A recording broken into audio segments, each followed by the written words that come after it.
주부입니다. 오늘은 영어로 손익계산서 읽기에 대해서 알아보도록 하겠습니다. 배달치킨 한 마리 시켰을 때 우리 2만원이라는 돈이 들어가잖아요. 2만원이라는 돈이 들어가는데 이거 생각해보면은 왜 이렇게 비싸다라는 생각을 한 적이 있지 않나요? 그러니까 왜냐면 마트에 가서 닭 한 마리 사면은 5,950원 6,000원 정도밖에 안 하는데 왜 뭔 놈의 2만원이나 받지? 라고 생각할 수도 있는데 이거 하나하나 뜯어 볼게요. 이 개육이 진짜 닭이에요. 닭 한 마리에 진짜 6,000원 밖에 안 하죠. 근데 거기에 이제 파우더 이제 튀김옷 같은 거죠. 840원. 기름 한 마리에 2,100원이나 들어갑니다. 기름 한 통에 거의 10만원 정도 하는데 이제 그 한 통으로 한 50마리 정도 튀길 수가 있대요. 약 한 2,000 정도 되는 거죠. 무절임, 무도 300원 정도, 양념 소스 700원 정도, 그리고 포장하는 것도 한 570원, 젓가락 40원. 그래서 원부자재 모두 합쳐서 1,545원. 그러니까 2만원 우리한테 팔아가지고 이제 원가만 거의 절반이 나요. 52.7%. 원가만 절반. 그러면은 만원에서 원가와 52% 빼고 만원을 가져가느냐? 그것도 아니에요. 보면은 배달의 민족 같은 거 보면 중개 수수료도 받죠. 그리고 배달 요금 따로 받죠. 그리고 카드 수수료 있고, 그리고 부가세 납부해야 되고, 이거 다 몽땅 수수료 공제 다 합치면 수수료만 25%나 나오고, 그리고 매장 운영하는 데 들어가는 비용도 있잖아요. 그 비용까지 합치면 10% 추가돼서, 그래서 결국 남는 거는 11%밖에 안 돼요. 2만원짜리 치킨 팔아가지고 결국 남는 거는 2,340원 밖에 되지 않는다 라고 알 수가 있습니다. 일단 요거를 유념해 두세요. 어떻게 보면은 여기 써 있는 판매 가격이 뭐다? 판매 가격은 매출이고, 그리고 여기에 나와 있는 거는 뭐다? 원부자재 합계 만원, 1,545원 되어 있는 거는 매출 원가라고 생각을 하시면 돼요. 그래서 영업 요거 보시면은 손익계산서 보시면은 손익계산서도 맨 위에는 매출이 나와요. 매출이 영어로는 revenue, 영어로 또 sales 뭐 이런 식으로 쓰여져 있어요. 매출. 아까 치킨 떠올려 보면 치킨 한 마리에 2만원. 매출 원가는 뭐다? 치킨 한 마리 만들기 위해서 들어간 비용이 아까 재료 원가가 이제 10,000원 정도 들어갔잖아요. 절반 가까이 됐잖아요. 그거를 매출 원가라고 얘기를 해요. 그래서 cost of revenue 아니면은 그냥 COGS, cost of goods sold, 이거 줄임말인데 이런 식으로 두 가지 형태로 이렇게 표현을 합니다. 그 다음에 그러면 매출에서 매출 원가 빠진 게 매출 이익이라고 그래요. 이거를 영어로 gross profit, 매출 이익. 아까 치킨 예를 들면 치킨 2만원에 팔아가지고 재료비가 10,000원 정도 들어서 매출이익이 10,000원 정도 나왔다. 그 다음에 매출이익에서 또 빠지는 게 뭐냐면은 영업비용이 발생을 해요. 영업비용은 비용 중에서도 영업과 관련된 것을 의미를 하는데 이제 크게 두 가지가 있어요. 연구개발비. 연구개발비는 뭐 치킨으로 따지면은 좋은 치킨을 개발하기 위해서 이제 레시피 개발한 비용을 들 수 있겠고, 그 다음에 판매관리비. 아까 전에 나왔던 모든 각종 배달 수수료, 배달비 뭐 이런 모든 비용들이 판매관리비로 포함이 될 거예요. 그래서 영업비용 밑에는 연구개발비와 판매관리비라는 게 있고, 이거를 빼주면은 매출이익에서 영업비용을 빼준 게 영업이익이에요. 영업이익은 영어로 operating income. 그래서 이익을 이렇게 쪼개서 보는 걸 좋아해요. 이렇게 쪼개서 봐야지 어떠한 부분에서 어떠한 비용 관리가 잘 되고 있는지 이거를 다 하나하나 파헤칠 수가 있거든요. 그래서 영업이익이 좋은 기업이 있는데 이게 어떻게 해서 좋은지 보면은, 예를 들어서 매출 원가가 어마어마하게 작아서 영업이익이 좋게 나올 수도 있잖아요. 그러니까 어떠한 방식으로 이제 원가 관리를 하고 있는지를 확인하기 위해서 이런 식으로 하나하나 쪼개서 봐요. 그래서 다시 한번 강조하지만, 매출 치킨 2만원, 거기서 매출 원가 빠져서 나온 게 매출이익, 그리고 매출이익에서 영업비용을 뺀 게 영업이익, 그리고 영업비용 밑에 두 개가 있는데 연구개발비와 판매관리비가 있다. 그 다음에 아까 영업이익부터 다시 시작을 해보면, 영업이익에서 이자 수익과 이자 비용을 더하고 빼주는 거예요.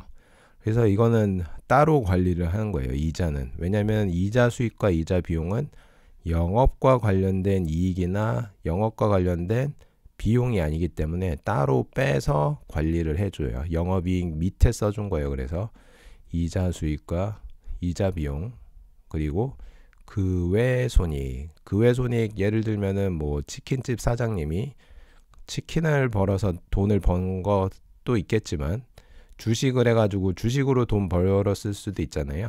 그렇게 해서 벌어들인 이익은 영업이익에 들어가지 않고 그 외 손익에 들어갑니다. 그래서 요거를 영업이익에서 이자 수익을 더하고 이자 비용을 빼고 그 외 손익을, 만약에 플러스라면 이걸 더하고, 그러면은 법인세 차감전 이익이 나와요. 법인세 차감전 이익은 뭐다? 이제 여기 영어 그대로 인컴 텍스를 내기 전에 갖고 있는 인컴이다, 소득이다 라고 보면 돼요. 법인세 차감전 이익. 그럼 여기서 법인세를 빼면은 마지막에 남는 게 죄송합니다. 단기순이익이 되겠죠. 그래서 이거는 어떤 회사에 이제 보시면은 오퍼레이팅 인컴이 영업이익이에요. 영업이익이 흑자로 전환된 시점을 보여주는데, 이 괄호에 있는 건 적자예요, 적자. 근데 흑자로 전환된 시점이 2019년 12월부터 흑자로 전환이 됐어요. 근데 이거를 알면은 흑자 전환 시점을 주목하면 좋은 점이, 이때부터 주가가 폭발적으로 상승하는 경우가 굉장히 많습니다. 예를 들어서 2020년 1월 29일에 실적 발표를 했는데, 2020년 1월 29일에 2019년 12월에 실적 발표를 했는데, 이 당시에 주가가 이제 실적 발표 다음날 주가가 42달러 정도 했어요, 한 주에. 근데 그 해 12월 30일에는 주가가 거의 5배에서 6배 정도 올랐죠. 231.59달러가 됐어요. 그래서 이 회사가 어디냐면은 사실 테슬라입니다. 테슬라. 그래서 아까 전에 손익계산서는 매출액과 매출원가, 매출 총이익 이런 식으로 여러 단계로 나눠 보는 이유가, 어떠한 곳에서 비용이 많이 발생하고 어떻게 이익을 내고 있는지 차근차근 살펴보기 위해서라고 말씀을 드렸고, A사랑 B사랑 둘 다 영업이익이 똑같다라고 가정을 해볼게요. 근데 예를 들어 볼게요. A사랑 B사랑 둘 다 치킨집 회사라고 가정을 해볼게요. 근데 보니까 매출액도 똑같고 영업이익도 똑같은데 차이점은 뭐다? 매출 원가가 다르고 판매비와 관리비가 달라요. 보니까 제가 치킨 회사라고 그랬잖아요. 근데 보니까 매출 원가가 A사는 엄청 큰데 판매 관리비는 작고, B사는 매출 원가는 엄청 작은데 판매 관리비는 높아요. 근데 결론적으로 영업이익은 똑같단 말이에요. 10으로 10. 그럼 이런 회사를 봤을 때 저는 A사의 치킨을 사 먹을 것 같아요. 왜냐면은 매출액 대비해서 매출 원가 비중이 높다라는 뜻은 뭐다? 뭐 재료에다가 몰빵을 했다라는 뜻인 것 같고, 그리고 판매 관리비는 정말 극소화시켰다라는 뜻으로 보여지고, 어떻게 보면 여기에 들어가는 게 이제 마케팅 비용도 들어가는데, 마케팅보다는 이제 재료 본연에다가 돈을 많이 썼다라고 볼 수 있고, B사는 반대예요. 매출 원가는 낮은데 판매 관리비가 어마어마하게 높아요. 이거 보면은 이 치킨을 만들기 위해서 재료는 엄청 돈을 아꼈는데, 이제 판매 관리비가 엄청 높다라는 뜻은 뭐 이제 이건 이제 예시로 마케팅 비용에 돈을 많이 썼다라고 또 추정을 할 수 있으니까, 이런 회사의 치킨은 솔직히 연예인들한테 돈을 많이 줬지 맛있을 것 같지는 않다는 생각이 들어서 저는 A사의 치킨을 사 먹을 것 같습니다. 그러니까 이런 식으로 분석을 하는 거예요. 근데 이제 이게 무조건 A사가 옳다, 투자 대상이다 이런 걸 말하려는 건 아닙니다. 그래서 손익 계산서에서 확인해야 될 사항은 성장성과 수익성을 확인을 해야 돼요. 그래서 성장성 중에서 매출이 얼마나 전분기 대비 성장을 하고 전년 대비 성장을 했는지 매출 보고, 영업이익을 보고, 그리고 당기 순이익을 봅니다. 이게 성장하는 걸 잘 보여줘야 좋은 기업이겠죠. 그리고 수익성을 또 봅니다. 매출 이익률을 보고, 매출 이익률은 뭘까요? 쉬워요. 매출 이익 나누기 매출이 매출 이익률이고, 영업이익 나누기 매출이 영업이익률이고, 당기 순이익 나누기 매출이 당기 순이익률입니다. 그래서 이 수익성 지표는 높으면 높을수록 어떻게 보면은 기업이 경제적 해자가 우수하다라는 것을 확인할 수 있는 거고요.